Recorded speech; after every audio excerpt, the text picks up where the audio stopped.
Salut à tous, c'est Minibunky et on se retrouve pour ce premier point animé. Dans ce petit podcast, je vais vous parler de quelques animés que j'ai trouvé sympas, d'autres moins, et comme ça je vous fais partager un peu de ma passion. Pour commencer, un animé, qu'est-ce que c'est, vu que c'est le premier, pour ceux qui ne savent pas? Un animé, c'est une adaptation ou pas d'un manga papier, c'est-à-dire que on parle pas de manga, c'est pas un manga, ça se lit pas, ça se regarde pas de gauche à droite entre guillemets, enfin, voilà. C'est vraiment, ça peut être soit une adaptation d'un manga qui est réel, par exemple on a eu des adaptations de Fairy Tail, de Naruto, de tout ça a commencé sur papier, hein, il faut pas se leurrer, ou on a d'autres qui n'ont pas été adaptés, comme par exemple ce premier animé dont je vais vous parler qui s'appelle Zero no Tsukaima. Alors Zero no Tsukaima c'est quoi? C'est l'histoire de Louise. Louise, qui est surnommée Louise Lazero. On est dans un monde de magie à l'académie de Tristan. Donc il y a beaucoup de noms de villes qui sont en français dans cet animé. C'est un univers imaginé, mais on a quelques noms, par exemple on parle de Tarbes, on parle de Albion, pour faire référence à Fable par exemple, enfin plein de trucs comme ça. Et donc ce monde-là, il est vachement moins avancé en fait technologiquement que celui des humains, et ils ont deux lunes, ah, voilà. Et la magie est omniprésente. Et donc on se retrouve donc à suivre l'histoire de Louise, qui est étudiante en deuxième année, et qui est très très mauvaise en magie. Qui fait exploser à chaque fois qu'elle un sort, ça explose. Du coup, elle est très très méprisée par les autres élèves, même si bon, voilà, on se marre bien. Et un jour, pour les secondes années, ils sont obligés de faire la cérémonie d'invocation des familiers. Vous savez tout ce que fait un familier. Familier, c'est une bestiole qui vous suit tout au long de votre vie. Bon, voilà, c'est pareil. Sauf que quand elle fait son rituel, elle le loupe en fait entre guillemets et elle invoque un terrien. Et ce terrien c'est Seito Hiraga. Alors lui au début il ne comprend pas la langue des autres. Donc il a un peu de... Il ne sait pas ce qui se passe. Le truc c'est que pour sceller le pacte du familier, Louise elle va devoir l'embrasser. Donc ça commence bien. Ensuite, Louise, en voulant lui jeter un sort de mutisme, donc pour qu'il ne parle plus, parce qu'il gueule et elle ne comprend pas, en fait, elle lui permet de comprendre la langue qu'il parle, en fait. Du coup, elle commence un peu à lui expliquer donc le monde, machin, où ils sont, donc quand même une magie. Il a un peu de mal à digérer forcément.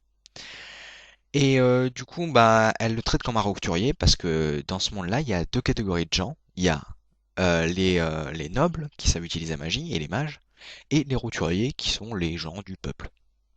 Et donc du coup, elle le traite comme un roturier parce que c'est au début quand il lui dit qu'il vient d'un monde autre que celui-là, elle le croit pas forcément. Et donc elle l'oblige à faire la lessive, il dort sur le sol, bon voilà. Et un jour en fait, Saito, il provoque un noble en duel, un mec de son académie. Et donc du coup en fait, au début, bah, il se fait sacrément la tête à la gueule parce que c'est un magicien de terre et en fait, il invoque des Valkyries. Et donc il se fait sacrément la tête à la gueule jusqu'à temps que le noble en fait lui dise soit tu te rends, soit tu prends cette épée. Il invoque une épée. Et donc il chope l'épée, et là, la rune qui s'est gravée sur sa main, qui scelle le pacte du familier, s'illumine et commence à bouger avec l'épée comme si c'était naturel en fait. Et donc du coup, en fait, il se rend compte qu'il est Gandalf. Gandalf, c'est le familier du magicien du Void. La particularité donc de cette rune de familier, c'est qu'elle lui permet comment dire, de maîtriser et de comprendre tout ce qui sert à toutes les armes du premier coup. Du coup, c'est pour ça qu'il sait très bien de servir d'une épée. Mais il faut que ce soit pour tuer. Par exemple, une épée de décoration, il peut pas s'en servir. Par contre, un avion, un bombardier, il peut s'en servir. Il en a rien à foutre. C'est naturel. Et donc en fait, il se rend compte qu'il est le familier du magicien du Void. Et donc Louise, c'est la magicienne du Void. Le Void, c'est le cinquième élément. Il y a cinq éléments en fait. Il y a la terre, l'air, l'eau et le feu, et le Void qui est un élément perdu. Et donc en fait, le Void, c'est une magie très très très puissante, ancienne, et qui s'invoque avec des incantations très longues, et en fait qui épuise beaucoup l'utilisateur. Du coup, bah, Louise, elle a un peu de mal à s'y faire à cette idée. Et donc voilà, on suit un peu donc la relation entre les deux héros et le secret de l'élément légendaire, le Void. Alors Zero no Tsukaima, il a trois saisons pour l'instant, une quatrième prévue en janvier. La deuxième saison, c'est Zero no Tsukaima Futu, Futatsuki no Kishi. Donc cette fois, on reprend même contexte, Saito qui est resté, qui est toujours dans ce monde. Et le truc, c'est que il y a une guerre qui se développe entre Albion, enfin non, Tristan, pardon, et également, comment dire, l'autre continent volant, dont j'ai perdu le nom, mais c'est pas grave, vous le saurez plus tard. Et également la troisième saison, qui cette fois met en route Saito, qui a perdu sa rune familier, donc qui n'est plus lié à Louise, et du coup, il ne sait plus trop manier l'épée. Enfin, il sait manier l'épée parce qu'il a été un peu entraîné, mais voilà. Et du coup, on suit ça, cette histoire. Donc moi, c'est un manga que j'ai regardé en intégralité, à part la quatrième saison qui sort en janvier, et je l'ai beaucoup, beaucoup apprécié. On a vraiment une psychologie du personnage qui est assez bonne, pas très évoluée. Bon après, ça reste une comédie, donc on retrouve beaucoup, beaucoup de côté amusant, et aussi quelques scènes d'amour ou quelques scènes qui sont assez sérieuses sur les manipulations du gouvernement, le profond mal-être dans ce monde et tout ça.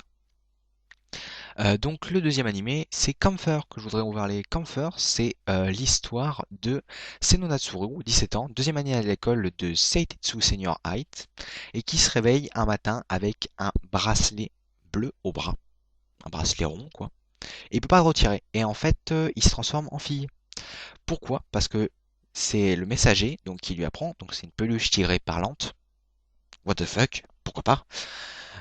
Qui lui dit que il doit se battre. C'est une Kämpfer, donc Kämpfer en allemand ça veut dire combattante, et qui doit se battre contre d'autres Kämpfer avec des bracelets de différentes couleurs pour une raison obscure pour l'instant. Et donc c'est comme ça qu'il rencontre sa partenaire Mishima Akane qui au début essaye de lui latter la gueule. Donc elle se sert des flingues et lui, donc quand il est en fille, il peut envoyer des boules de feu. Il rencontre également donc Sanjo Shijuku, donc qui est la présidente des conseils des élèves, et qui est une camphor rouge. Elles sont bleues, Seno Natsuru et Mishima Akane sont bleus. Et la présidente du conseil des élèves, au début des attaques, et décide de faire une trêve. Du coup, bah, il n'y a plus de combat. Et voilà, donc on suit cet animé qui a une suite de deux épisodes. Oui, non, je déconne pas. Camphor Furdai Libe, qui est donc la suite directe. Et donc voilà, on suit l'histoire de ce mec-là qui se retrouve entre beaucoup de filles et assez perturbé. Et donc voilà, et donc ils vont essayer de chercher pourquoi ils se battent et pourquoi son ami Sakura Kaede, l'ami de Senotsuru, elle est très bizarre en ce moment. Voilà. Donc ça, c'était les animés que je vous recommande. Parce que Comfort, âme sensible s'abstenir, parce qu'entre les scènes de combat et les scènes un peu chaudes, des fois ça peut en choquer certains. Bon. Zero no Tsukaima est quand même très très réglo quoi, par rapport à ça. Ensuite, l'animé que je vous demande d'éviter, à part si vous voulez aller vous laver les yeux après, c'est l'animé de Devil May Cry. J'ai appris récemment que Devil May Cry avait un animé. Je me suis dit, ça peut pas être mauvais. Surtout que c'est fait par Dibex, donc Dibex qui nous a fait Serial Experimental Lane, euh, Initial D, enfin des trucs vachement bien quand même. Et en fait, là, on se retrouve que Devil May Cry, donc pour ceux qui connaissent pas, c'est l'histoire de Dante, le fils d'un démon et d'une humaine. Le démon il a récupéré l'âme de son père, donc qui est un très très très bon épéiste. Donc du coup, il se balade tout le temps avec une putain de grosse épée dans le dos et de flingues. Et il a ouvert une agence de chasseurs de démons, tout simplement pour essayer de retrouver le démon qui a tué sa mère et se venger. Le truc, c'est que dans le premier opus du jeu vidéo, on rencontre Trish, qui ressemble à sa mère, qui maîtrise les éclairs, une démone, et qui dit que Mundus, une divinité démoniaque, va se réincarner. Du coup, ça c'est l'histoire du 1. Le 2 et le 3 repartent dans la jeunesse de Dante, comme l'animé, où il a cette agence de démons, et où il chasse les démons. Le truc, c'est que dans le 2 et le 3, il cherche ta mère. Et plusieurs trucs tombent sur son chemin. Par exemple, dans le 3, on se retrouve contre son frère, jumeau démoniaque, forcément, même si lui il est un peu démoniaque sur les bords, j'ai envie de dire, vu que c'est un démon. Donc Virgil, et donc on se bat contre ce frère qui veut, bah, en gros, faire du monde humain un monde de chaos et de sang. Et là, on retrouve un animé qui ne redore pas du tout l'image de Devil May Cry. Il est plat, il n'y a pas d'histoire particulière, on suit juste Dante aveuglément. Il n'y a pas trop de psychologie des personnages, voire pas du tout. à part Tante, on ne s'intéresse à presque aucun personnage. La fin est très très décevante. Ah oui. Les scènes de combat sont bien, bonne musique, il y a une jolie bande son sur cet animé, c'est ce que j'ai pas à lui reprocher ça. Les scènes de combat sont bien, un peu poétiques, un peu cucu, j'ai envie de dire, sur certaines. Mais par contre, ça manque cruellement de longueur, quoi. C'est les combats, ils les éclatent en deux-deux. Certains vont dire, oui, bah, comme dans le jeu vidéo. Ouais, enfin, c'était quand même un animé. Donc, il pourrait y avoir des combats un peu plus épiques. Et donc voilà, c'est assez décevant. Moi je vous dis, si vous voulez vous faire une idée, regardez quelques épisodes, voire regardez le dernier. De toute façon, il n'y a pas d'histoire, vous pouvez regarder le premier et le dernier, vous ne serez pas perdu. Et voilà, donc sinon, animé que je te déconseille. Animé que je n'ai pas du tout apprécié. Ce premier point animé se termine ici. J'espère que vous aurez apprécié. Et on se retrouve pour le prochain à parler d'autres mangas dès que j'ai aimé, dès que j'ai moins aimé. Allez, ciao tout le monde!